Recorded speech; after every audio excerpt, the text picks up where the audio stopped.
Hi there, and welcome to Be a Global Citizen, the podcast that explores the concept of global citizenship through the lens of value-creating education. My name is Scott Bauer, and I'm a Soka researcher and educator. I hope you find the discussions, stories, and insights on this podcast to be valuable and inspiring as we strive to become global citizens who are committed to living a contributive life. Enjoy the conversation.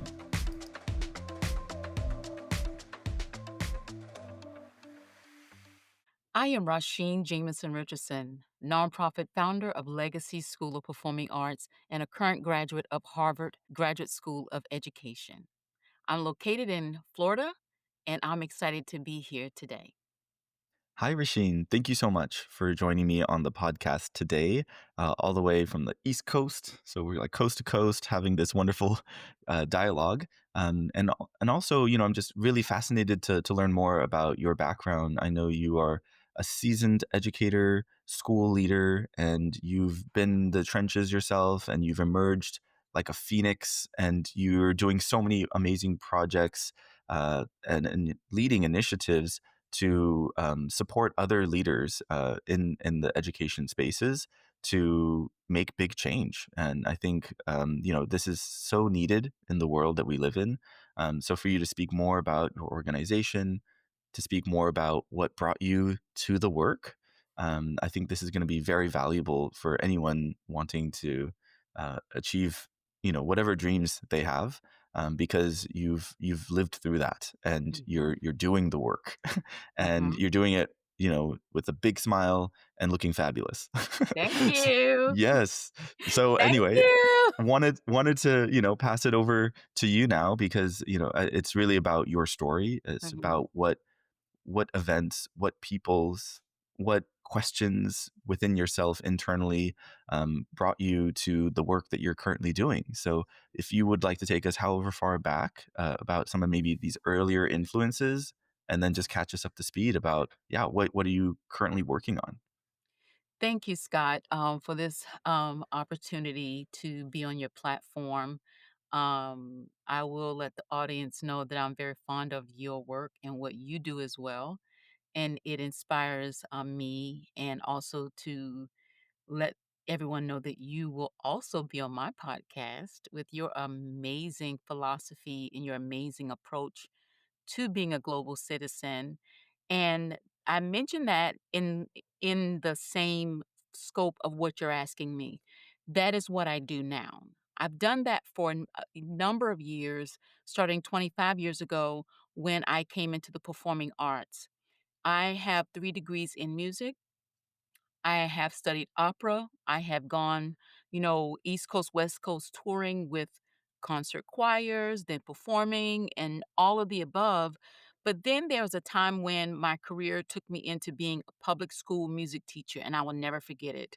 But before that, my foundation came out of a Black church where my family, my dad was a pastor of the church, my mom was a church musician. So I just started looking at how my life mirrored a legacy. So when I call the organization, my organization for the past 17 years, Legacy School of Performing Arts, it goes back to different legacies that we leave, and a legacy that was left for me to be able to end up into what your podcast is saying, being a global citizen, that then materialized into me understanding the importance of how we are to be in leadership positions, being able to redeem those opportunities that were left for us that we might not have known about.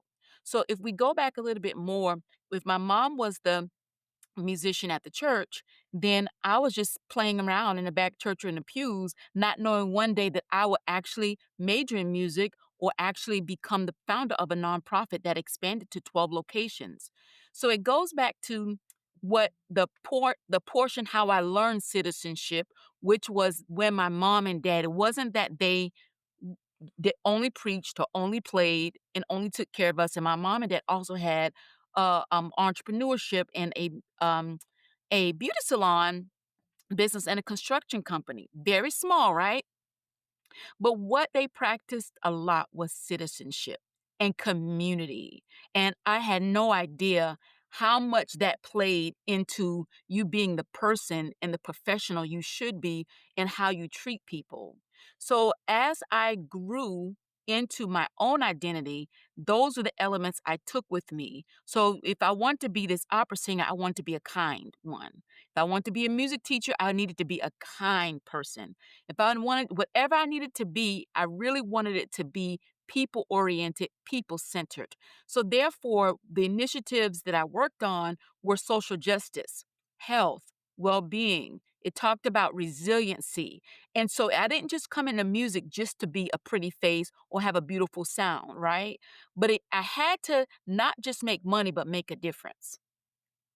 And in me saying that, it is basically getting down to getting into citizenship, meaning that we belong somewhere. We literally belong somewhere. We are a citizen of, let's say right now, the United States of America, but we're also citizens of a community that we represent. And if we go down a little bit more, we're a citizen of ourselves. So I basically categorize my life into 6 masterworks, but for right now, I'll just go over just one. One is mastering the art of overcoming childhood grief when my mom died at 13 years old. And so the music that I'm talking about, it was gone. So I spent my life trying to regain that music sound that was in our home and all those different areas. And then also not being able to excel academically because of that from age 13 all the way to high school. So by the time I get to college, another masterwork is formed with me actually overcoming um, what I consider the trauma of knowing that you really are different. You really don't belong. And so it was a different atmosphere that I had to go in to have to make sure I shape my identity, go within myself and shape my identity for the very goal that I wanted to have when, as a Black person, you didn't see many Black people in opera. You didn't see this happening in the Black community, the things I wanted to do. So once I was able to get over that particular childhood grief, to get over into actually getting into college, I just decided I wanted to dominate. I wanted to make sure that I left my mark. So earning a bachelor's in music, earning a bachelor's in K through 12 education, earning a master's in vocal in choral conducting, and then going to London. And then what I did was, as soon as I got out of the London, earning my master's degree at that time, I was then launched into work in rural and impoverished communities. I was not prepared. I was not prepared. So when we talk about education, educators, when we talk about navigating through these times of crises, it started early for me, Scott. So I did all that stuff I'm telling you about. It sounded so beautiful what I just said, but by the time I actually got my first assignment, I was not prepared for all the extra things that I needed to do. I knew I could do it musically because I had the training. I knew I could do it because I was going to get up every day.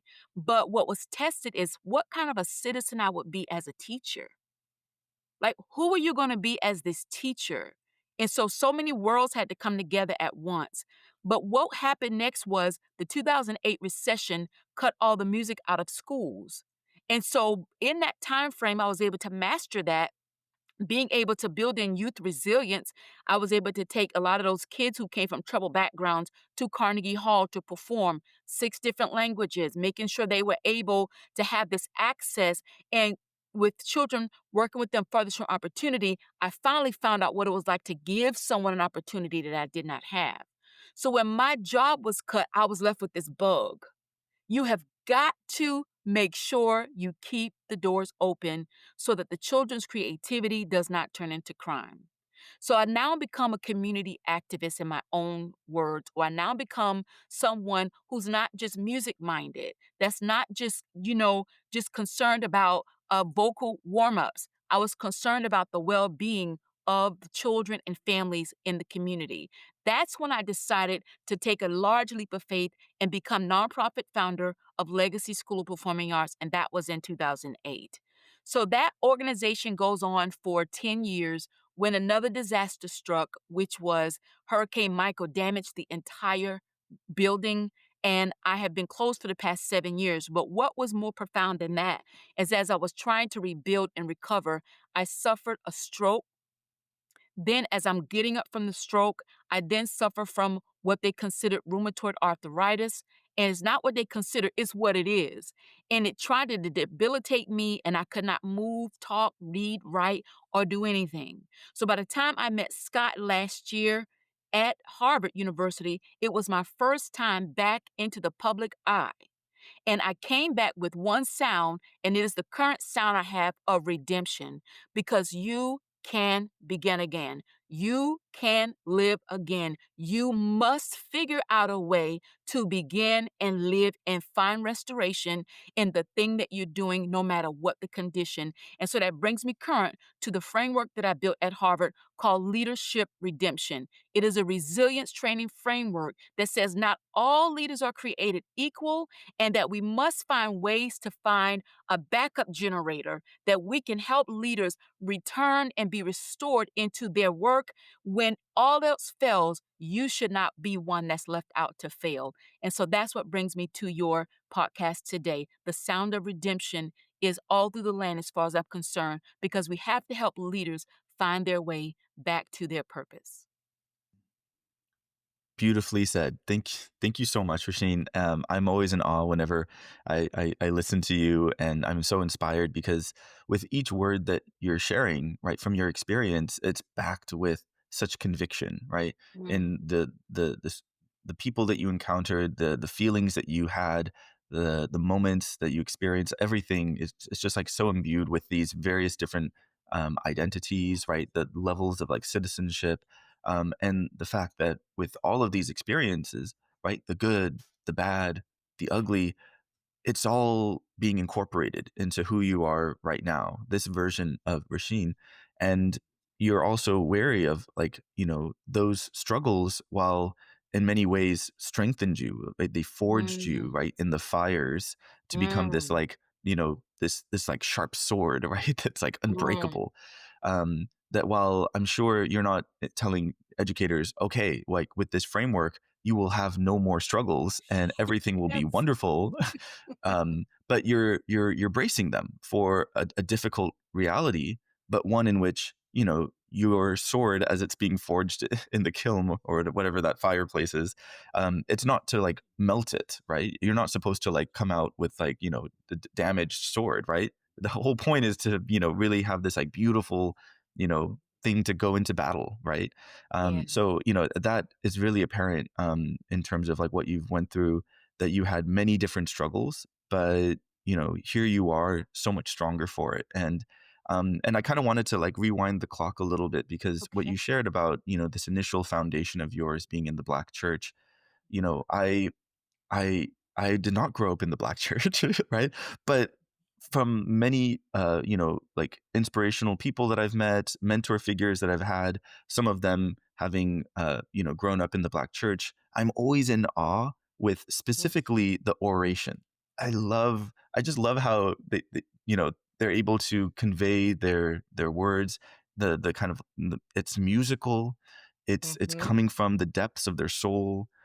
It's specifically to move people, and I feel like that is, I don't think it's, well, I don't know if something you're born with. I mean, maybe certain people, yes, but it's definitely something that you hone, and it's a skill that you clearly have. And I wanted to ask about like your parents a little bit more. They were entrepreneurial. They left their own legacies through you specifically.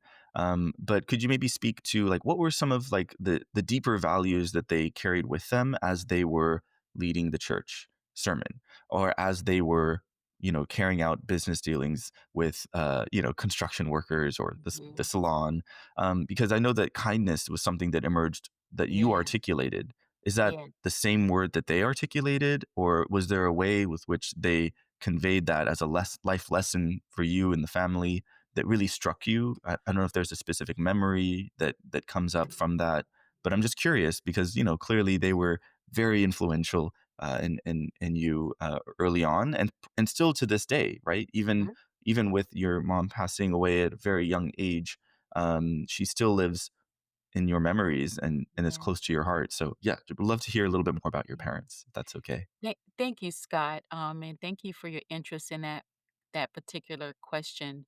I want the audience to also know that Scott and I had a wonderful interfaith conversation that left me actually in tears, Scott, after our podcast, because Scott practices Buddhism and I'm a practicing Christian.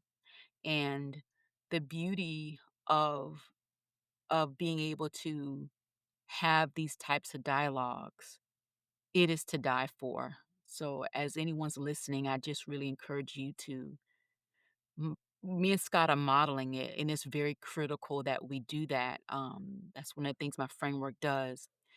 In light of what you're asking, I feel important when you ask me that. And when I ask it on my podcast, that's really what I'm trying to make sure people understand the importance of understanding you came from somewhere. I didn't get that at the time that my parents were teaching me citizenship, community development, rural community development. I didn't get that they were teaching me life principles, ethics, because remember, I'm the baby, not remember, but just know I'm the baby of 8 children. Okay. We also grew up in not just poverty, but abject poverty. So it is the Black church that bought the celebration every week. And so in the Black church, you learn to be courageous because at any given moment, they're going to call you up for a solo. You didn't practice. You don't know. Just because you're the preacher's kid, they said, we would like for Rasheen to come. What? What are you? What choice do you have if you're going home with the pastor as your dad? And what choice do you have if your mom is a musician? So there was certain messages of courage, resilience. I know people take these words these days and say them all the time like it's like, like it's like so familiar, but that's what we were being taught, but I didn't know it because the pain of being raised in poverty or the pain of being raised with parents who were entrepreneurs and trying to get their business off the ground, but they didn't have access to the resources to be able to do it in a way that would draw the income. So basically, being in the Black church where you drew your inspiration, you drew upon community, you drew upon creativity, you drew upon all those things as an actual source of currency. So when I speak with conviction, it's a currency that runs through me. Come on, somebody. See, that's what we say in the Black church when it get good. You want to say that, Scott? Come on, somebody. So come on, somebody. Yeah, come on, But, somebody. but you're probably like pointing to someone in the back and you're Yes. like telling them, you're like, hey, you, come on, Yeah, somebody. Yeah, I see you trying to hide in the back. yeah. Just So I love humor because it is medicine. But the truth about you asking me about this is that it was the balm. Like if you get a burn on you, you just need something to help you take the edge off. And being in the Black church, it is an historic tradition that came a lot out of slavery as well, to make sure we had hope in the midst of a turbulent time, crises, and in the midst of injustices. So I chose, Scott, to carry that with me throughout my entire career. And that was very hard when you're trying to be a classical artist and you're in schools and you're in white schools in particular who are not trying to have that Black sound or that soulful sound. So it tried to test my roots for at least 15 years. My roots were tested whether I would carry this sound with me. And so what I ended up doing is carrying it in my speaking voice. So if you hear conviction, it is me understanding the power of the human voice, but that honestly came out of the Black church, the Black community, where you spoke with soul as a sign that you love somebody. You spoke it in love as a sign that, oh, you're going to be fine. Everything's actually going to turn out good. And so it's the undercurrent of the hope. When I'm speaking about hope, that's exactly where it comes from. mm, yeah. Wow. I've never heard it quite spoken that way. And it just it resonates and it makes so much sense. What you shared about you and your family growing up in abject poverty and having no having like struggles right with the monetary currency right of the times, but then saying no, this was a whole nother kind of currency Yeah. one that was linked, to the human spirit, to your Yes. connection to God, to a community that was all in the same boat, right? Trying to make ends meet. That really, yeah, I've never heard it in that way, and I want people to, like, really sit with that, because to say that, that convictions being drawn almost like a ground well, you have to like pull it Yes. up from the depths of the earth, Yes, God. to really like refresh yourself, because this world is, I mean, it's so challenging, right? Especially in these current times that we're living in. But you bringing in the historical component as well, and being unabashed by saying, like, we're talking about legacies of slavery here. We're Yeah. talking about dehumanization on a Yes. continental level, and something that is still like baked into the systems and like structures that we are currently like operating within. That now more than ever, you need to pull from that ground well, right? Yes, you do. Right. And it's the courage and resiliency part of it, is just something that, I think being able to convey that just through a simple like hello, like through your voice, Yes. I think is so powerful. Because I think I mentioned this in our podcast that we had, like, when I was on your podcast and I was sharing about, from Buddhism, there's this phrase that the voice does the work of the Yes. Buddha. That I it's like remember. it's about that conviction, right? And it's not just what you say, it's how you say it. It's the quality of your voice that I think is so important, right? Gosh. Yeah. So, yeah. So the next thing that I wanted to ask you about, is the word legacy. You Mm. did explain that, the legacies of your parents, that has stayed with you, and it's about when you were a music teacher, and really thinking about, how am I going to keep this tradition of music alive? You had this one phrase that I thought was just like so powerful. You said, like, children's creativity should not turn into crime. Mhm. And there was like a little bit of like that alliteration with like children's creativity and then crime at the end. But like, you took it upon yourself to build a new legacy for your Mm. community.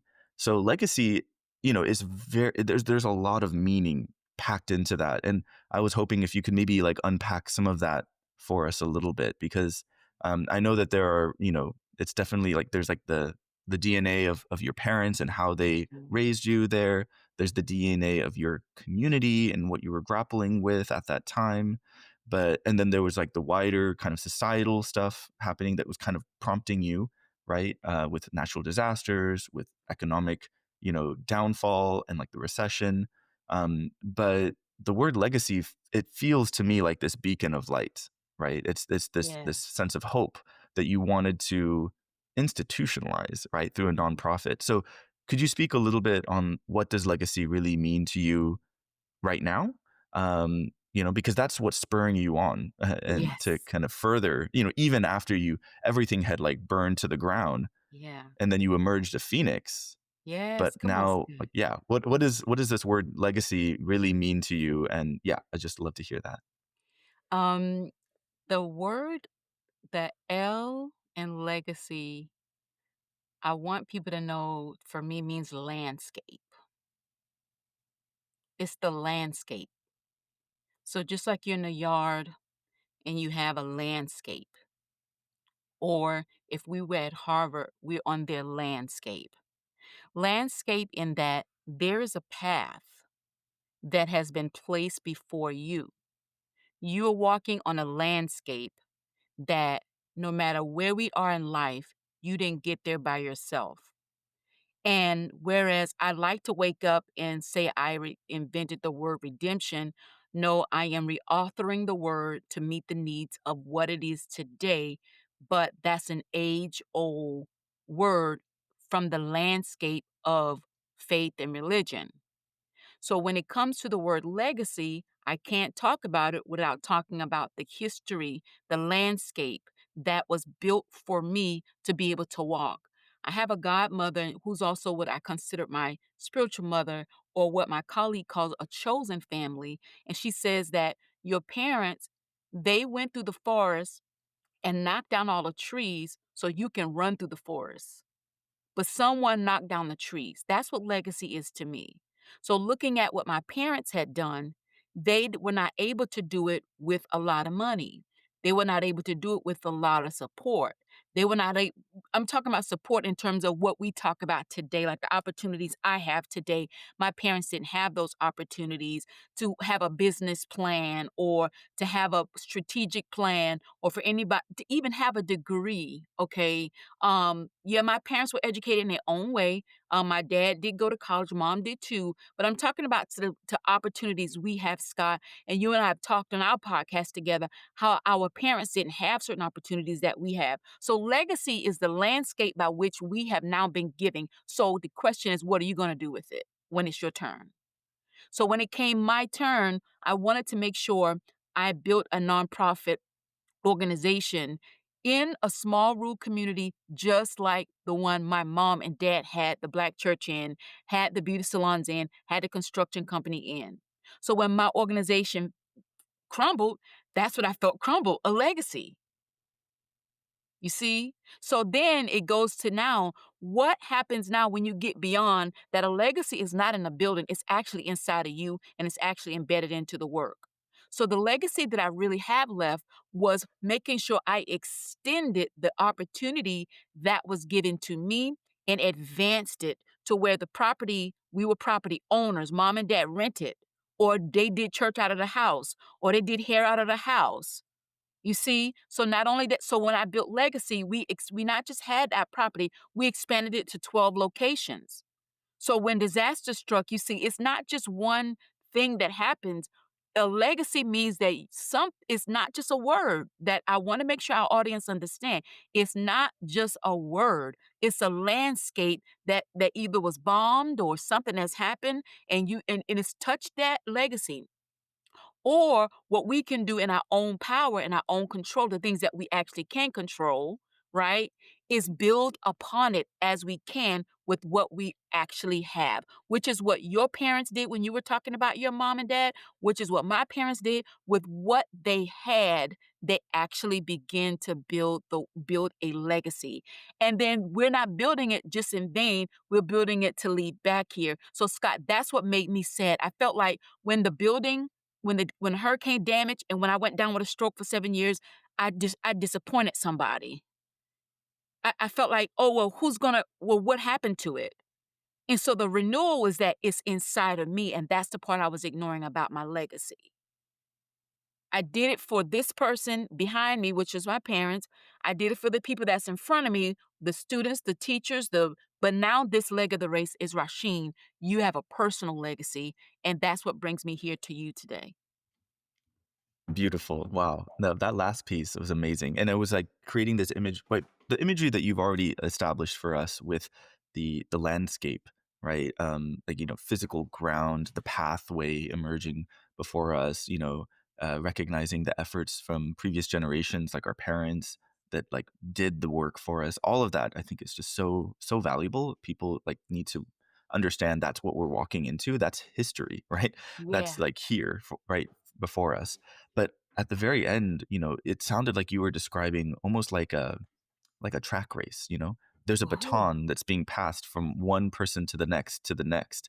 And there's something about the way in which the handoff happens. You could drop it, and it could, you could stumble, but you better pick it up and just keep come on. running, and giving your best effort. So I think that, from one generation to the next, we need to carry that forward. But what you said about like not letting all these different people down and then kind of bringing it home to yourself. Sometimes that's the biggest challenge, right? It's not really about what externally people are trying to say and sway us in this or that way. I think the major battle is internally of how we are kind of bringing, like, kind of reconciling and pooling all of these different identities together to really get to this like crystallization. And I think this is where you're at right now, Rasheen, Yeah. of like, this is who I am. This is what's driving me forward.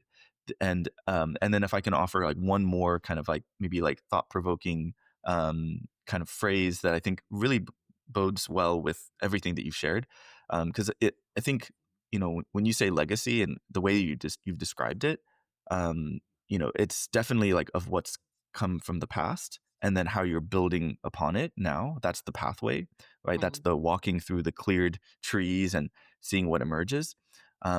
But I think what I'm thinking about is like it's like a record of achievements on your end of like Ooh. this is something that you're adding to it. You are like, maybe it's like a stone and you're like chiseling it in for, everyone for, like who knows, thousands of years later for them to know, hey, this was Rasheen's contribution.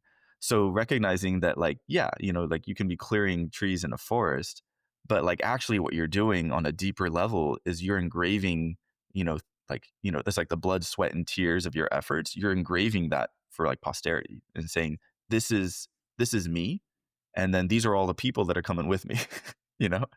So I thought that might be something of interest, the baton race and then a record of achievement. This is you leaving your legacy.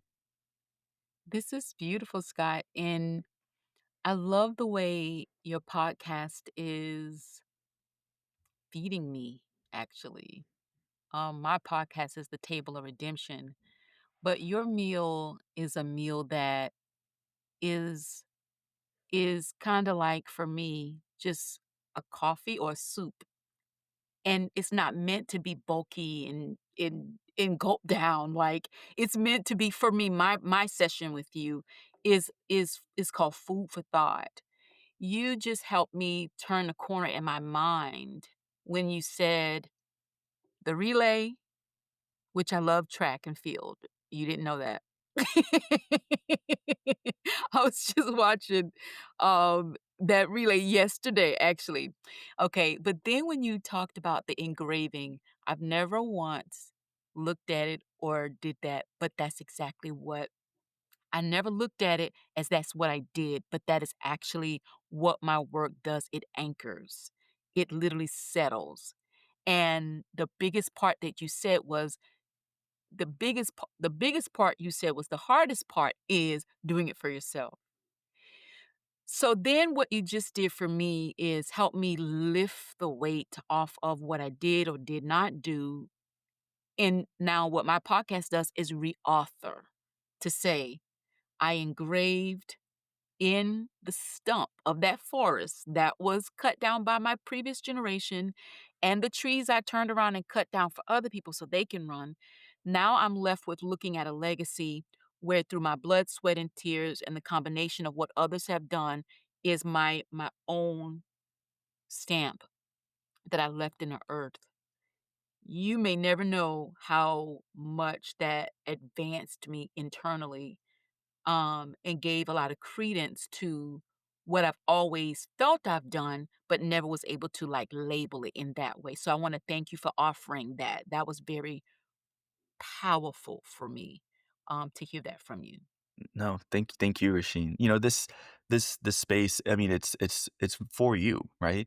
Yeah. This is for you to reflect upon, and I feel like my role is really to just like be like a cheerleader and being like, Rasheen, Yes. I know you're awesome. I know you've done the work, but I just want to like add to that, and like yeah, turning a corner, providing new, maybe even like vocabulary or new imagery. I think that's really amazing because you're doing the same thing for me as well, Okay. with you talking about how it's about like you were saying like some of these like words, it's like reauthorizing those Yeah. words right within a new context, within the new times that we're living in, with new people, right, grappling with that. And I love that you also said like it's about like not about like reauthorizing the word, but reauthoring, right, your own Yeah. narrative. Okay. And there's something about like that like to kind of like do it again, like reauthor. I was actually thinking of like redetermine is another way to Yeah. kind of put it Uh-huh. because It's a good again, one. in the work that you've done and that you're still doing, right, to make societal change, to really, spark new growth within individuals who have been beaten down Yeah. and are hurting or are in pain, they will inevitably find moments where they want to give up. And this actually hits home for me because I'm like in a difficult job myself where I think to myself, I kind of want to give up. I feel like Mhm. that would be easier. Would it be Mhm. easier or would that actually be a disservice to your own sense of like self-worth and also what you're missing out in terms of the opportunities? to grow from that. So for me, I mean, within reason, redetermining that, like, no, I want to continue along my path, right? Mhm. It's not, again, like, if it's completely toxic and it's really, if there's injustice happening, then yeah, definitely Yes. making the decision to leave is actually the most courageous thing. But I'm talking about when you're feeling just tired and you're just like heavy and you're like, okay, like maybe there's clouds swirling around you. But I feel like we need these kinds of words to help us cut through a lot of that fog, that uncertainty, because what's ultimately gonna lead us, like, through the clearing of the forest is us walking. We just gotta That's keep it. walking. Gotta just That's keep it. putting one foot in front of the other, right? And hopefully there's some other, wonderful people joining you for that walk. But other times they get, lost in their own directions. And again, it's Yeah. it's ultimately your own feet that's gonna carry you through to the end, right? Wherever that Yeah. is. Yeah, yeah. Cause my, grandmother and them used to say, and also my sister-in-law would say, her grandparents would say, "Every tub has to sit on its own bottom." Every tub. And so our own feet, as you said, will take us through that. And, that's what I master in life is the reauthoring through a bona fide research method that I use called narrative inquiry. In the psychotherapy world, it's called narrative therapy. So my podcast is me sitting there warmly, patiently, through hard stuff, being one with my guest and not rushing the moment so that they can actually get there. And then my job is to reauthor. So, like one person said that they thought it was a tragedy that something had to happen to them. And after we got done, I said, "Are you sure it was a tragedy or was it a trajectory that actually catapulted you into what you're doing now?" And the first time they never saw it that way once. Not one time did they see it that way. One of the things that you spoke about on our podcast was the 12-day journey and making sure you make that entire I have preached that, Scott. Let me tell you something. On your When you listen to the podcast, you're going to hear me talk about you and how you basically offered that and how that is a form of redemption for my framework that when you get there, you want to be able to tell people about the 12th day for yourself. That's what you were trying to say. So in the reauthoring, it is to say that, well, in reality, I'm at the 11th day, but I don't have any more energy or money, and I don't have patience. I don't have it. And that's the leadership part of us being able to be vulnerable enough in our situations to communicate that in love, in integrity, right? In spirituality, within your purpose. But I said to you and them, we need to be building bridges to our silos in case I can't make it to the 12th day. I can knock on Scott's be a global citizen, say, "Scott, I need $2 to get to the 12th day." you And know, then I'll give you a 20. I'll say, okay. "Go, Rasheen. Go Because do it." because redemption says, I want to see the 12th day. Mhm. Redemption says, I actually want to see the 12th day. Since Scott said that 12th day gonna be so beautiful. He been there, Scott basically respecting and honor people for what they done. Scott has been there. Scott knows what's on the 12th day. I'm not gonna try to rob nobody to get to the 12th day. We need to be that kind of redemptive leader that says, I'm gonna swallow my pride. If my colleague has okay, sunscreen, my back is burned, I've been here 11 days, can I borrow your sunscreen so I can see the 12th day? And what a redemption says is that's what we need to be doing in our day and our time now. And the root of it to me goes back to your podcast. What kind of citizen are you that when you do ask, people will say yes? Like you said, you'll give me 20. Well, I'm like, well, thank you. Because the first thing on my mind is thank you because I actually heard two other people say they needed $2 to get to the 12th day. So in my mind, my plan is thank you, Scott, for sponsoring my 12th day experience. And I'm actually going to go back and leave a legacy and help two more people get to the 12th day. Mhm. So I've been preaching your 12 days to honey. I've been preaching that thing. So I need to give you the proper reference then. I'll be sending that to you shortly because, Sure. again, that is like deep. Buddhist wisdom is not coming from me, but it's Mhm, coming from a 13th century Japanese monk named Nichiren Daishonin, mhm, who's the founder of the form of like Buddhism that I practice. But you know what? I'm so happy that it resonated with you, and mhm. and I think a lot of that process, right? Whether it's 12 days, right, in the case of that example, or it's the span of time that you were trying to get an organization off the ground, or maybe it was a performance review that you have a certain amount of time that you're trying to kind of like turn things around, or whatever it might be that you're grappling with as a leader. Mhm. You don't realize that you're undergoing a profound transformation. You're Yeah, experiencing a range of emotions. yeah. Sometimes, oftentimes they're not pleasant, right? Mhm. And that's what's testing us. And that's where I think in the realm of faith, we are forging a better version of ourselves, but we're also, in some ways inching ourselves closer to that conviction that like we are worthy, that we are capable, Yes, and that whomever is talking bad and saying it's not working out or it'll be impossible, again, it's not about them. It's about you, right? It's about yes, you forging ahead and like cutting down that next tree and saying like, this is this is what I must do. This is what yes, I've been called upon to do. But easier said than done. Again, yes. I think we've all been there, and some of us right now are currently in the thick of it, and we need help. We need to be reminded. We We need do. to prove it to ourselves so that we can then encourage another person. I love what you said about the $2, paying it forward, giving it to two other people. Again, I think leaders need to always keep in mind that it's never just about themselves. It's about what Yes, they can do for others, and yes. that is often missed, I think, in the kind of talk about leadership in the world that we live in right now. People Mhm, are just looking out for themselves. mhm. Sense of community, right, has been warped, I think. Yeah. About like what does community really serve? Like what purposes are they to serve? Mhm. And instead of having one person take 100 steps forward, it's really about 100 people taking one step forward, Ooh, right, come to on, make that somebody. change. Yeah. Yes. So you kind of already started speaking about the global citizenship component of it, and it definitely sounds like you're pulling together so many different experiences, right, formative experiences that have led you to a deeper understanding of yourself, Mhm. that have brought together communities that are of tremendous value, right, to who you've become and are still becoming. Yeah. And so I know that you kind of emphasize the citizenship piece, a lot of it, right? In terms of Mhm. like the deeper values of like kind of being kind, being compassionate, courageous. There's resilience there. Um, in your thoughts, like what about like the global component of that? Like, could you maybe like unpack that a little bit more? Yeah, I'd be curious to hear like what does that mean within your context, Mhm. within the work that you're doing?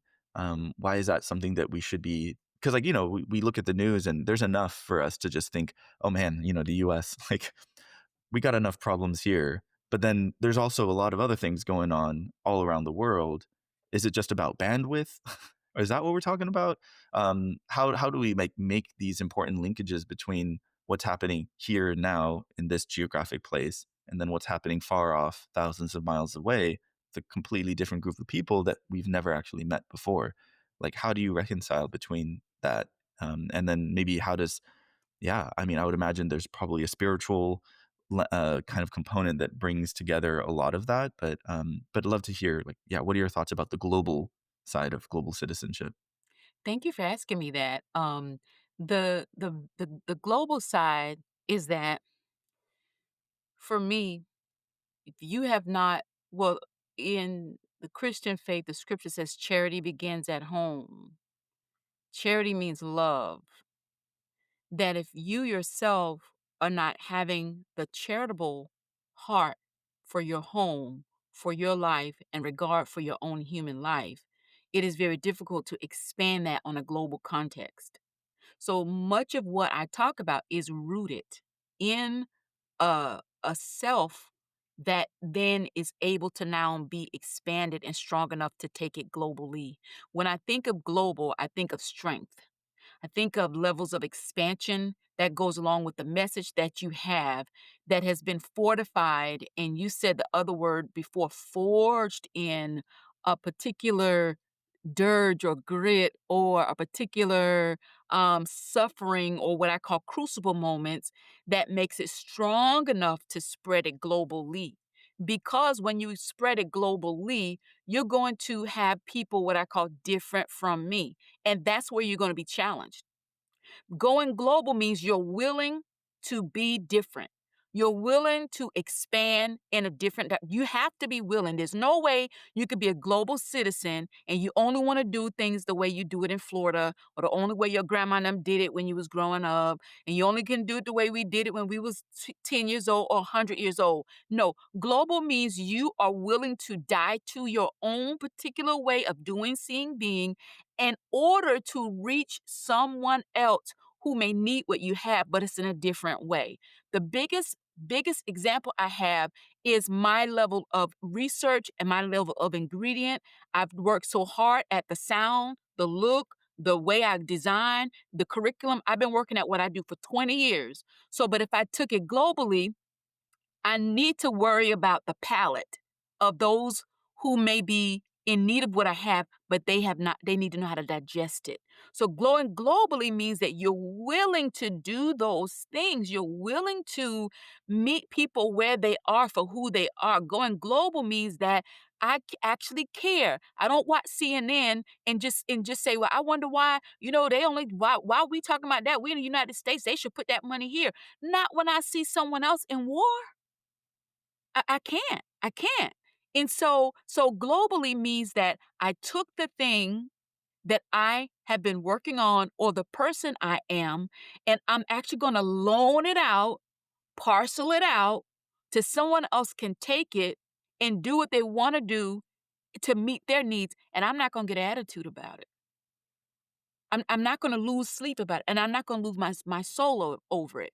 So therefore, to be that citizen first, you have got to be rooted in who you are, your identity, so that you can be strong enough, because you have to be strong enough for expansion. If you can imagine you already had a tough work week and I'm coming in there asking you for 10 things on today, you're not strong enough to give me 10 things today. So you get what I'm saying? So global is expansion. It is regions, it's different languages, it's different food, it's different cultures, it's different currency, it's different. So if you're not willing to be different, then you may want to ask yourself, have you done your roots work, your first work? Because the core of this is my final thing. At the core of global citizenship is human first leadership. You're going to go and do what's best for humankind, not just mankind or womankind, is humankind. And your job is to go and make a difference and make sure you leave people intact when you do it. Mm. Wow. Thank you so much, Rasheen. I can't even follow that up. You said everything. You said everything. So I'm just going to leave it. That was the mic drop moment in and of itself. So I appreciate you speaking about both the citizenship piece and the global piece.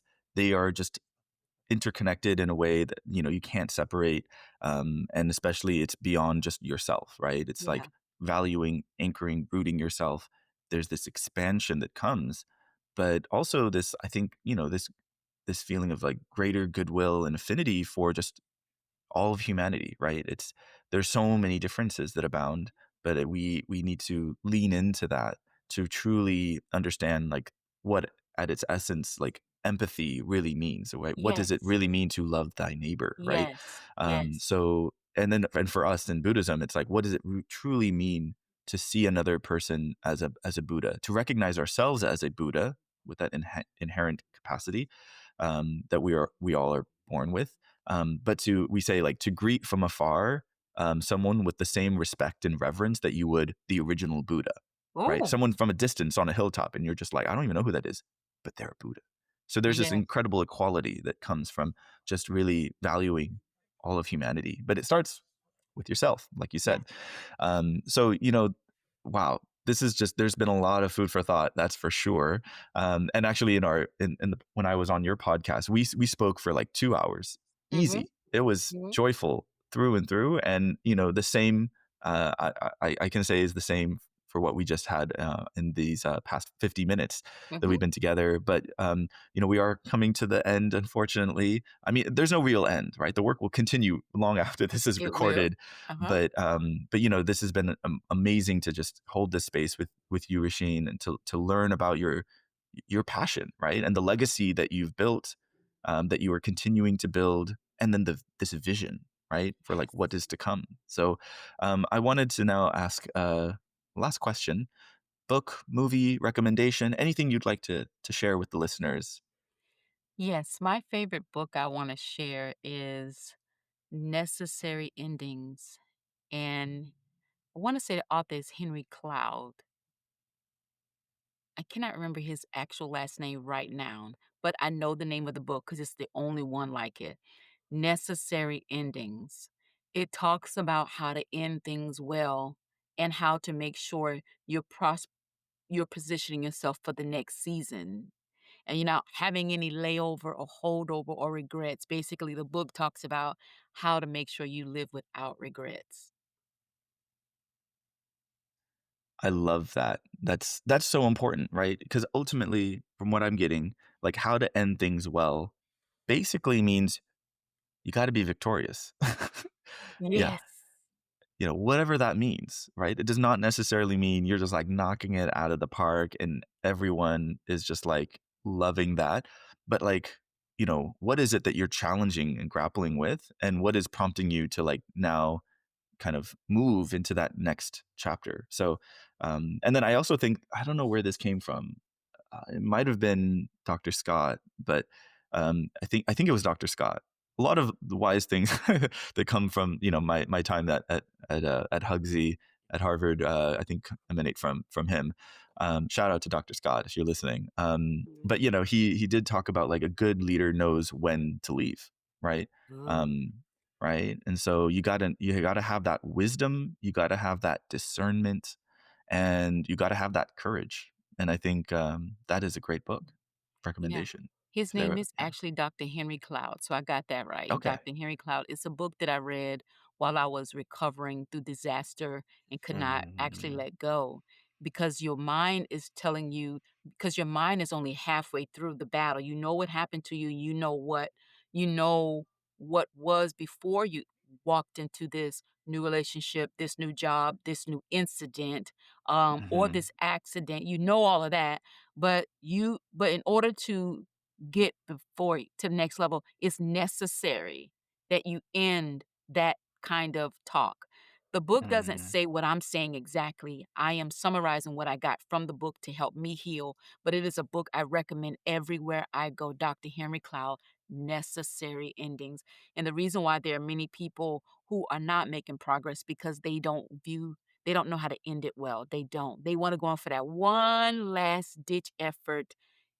Just one more time. I think I can fix it. I think I can if you just give me one more chance, I can love you better. I can do all this. The answer is no. Mhm. The answer is Oh, bye. and oftentimes, and this is something that I've heard as well from people wiser than me, but they say the way you end something is the way you start the next thing. I heard that too. I heard that too. Yes. It's some deep wisdom right there. I heard that too. So you gotta, whatever is like your best effort as you're crossing that finish line, just make sure you cross that finish line with no regrets, like you said, With no because regrets. that's gonna then set up the whole next cycle. And you can even apply that. I would say, and from a Buddhist perspective, to like even life and death, right? Yeah. How you end says everything about how you're gonna start the next kind of journey. Yeah. But that's a whole nother that's a whole nother conversation about, you know, Yeah. mortality and Yeah. how we But approach that. But to me, it's the same conversation. How we're going to end our time. It's mm, redemption. How are we going to find redemption? right. How are we going to find that? And it is up to us to scale it. And that's the power of the framework that I built. It puts leaders back into the driver's seat. Number one. Number two is unmuting the suffering. that we had to go through in Mm, silence to try to be the people we are. And just number 3, you have got what it takes. You've got it. You've got what it takes. Let's get to work. wow. Unmuting the suffering. Oh, man, it's powerful. Because yeah, there's a lot of that. And so we don't need to be kind of isolated and just in our own kind of like desolation. The world is dramatic enough. We don't need any more additions Very to that. dramatic. But yeah, this has been so wonderful, Rasheen. I really appreciate you taking the time, holding this space, being vulnerable, sharing your decades of wisdom, and we can even extend it further to like past generations from what you shared about your parents and the influences of the Black Church, and it's just been really, yeah, it's been that soup that we're just like thoroughly enjoying Yeah. and that's going to give us that like kind of like reassurance and sustenance and energy to tackle the next thing before us, right? Because that's ultimately what it's about. And I think it was a quote from Nelson Mandela, but he said that you make the path by walking it. Ooh, So you just got to keep walking it. Right, yeah. that's a big takeaway for me, at least. And Yeah. I wanted to make sure that you had the last word. So, if you had any final thought or send off as we kind of wrap up this wonderful conversation, I'd love Well, to pass it over to you. at the end of my podcast, I always ask for encouraging words for me, so I wanna give you one, and it is, Scott, your podcast is hot. You keep going. You're doing such a beautiful job. I can feel your sacrifice. And thank you for holding this space with me today. I know you thank me, but I thank you for doing a wonderful job. I remember listening to your podcast for the first time as a new student in Hugsy, and it was in our WhatsApp app chat. And I'm like, "Who is this person?" And people who know me, I do TV detox for a while. I do social media detox. I don't put all that stuff in my mind, but I just got onto the WhatsApp chat to try to figure out how to come out of this disaster into the world. And your podcast was one of the first ones I listened to, and this is why I chose it as the first podcast in the history of my life that I will be upon. You make a really big difference, and I'm very proud of you.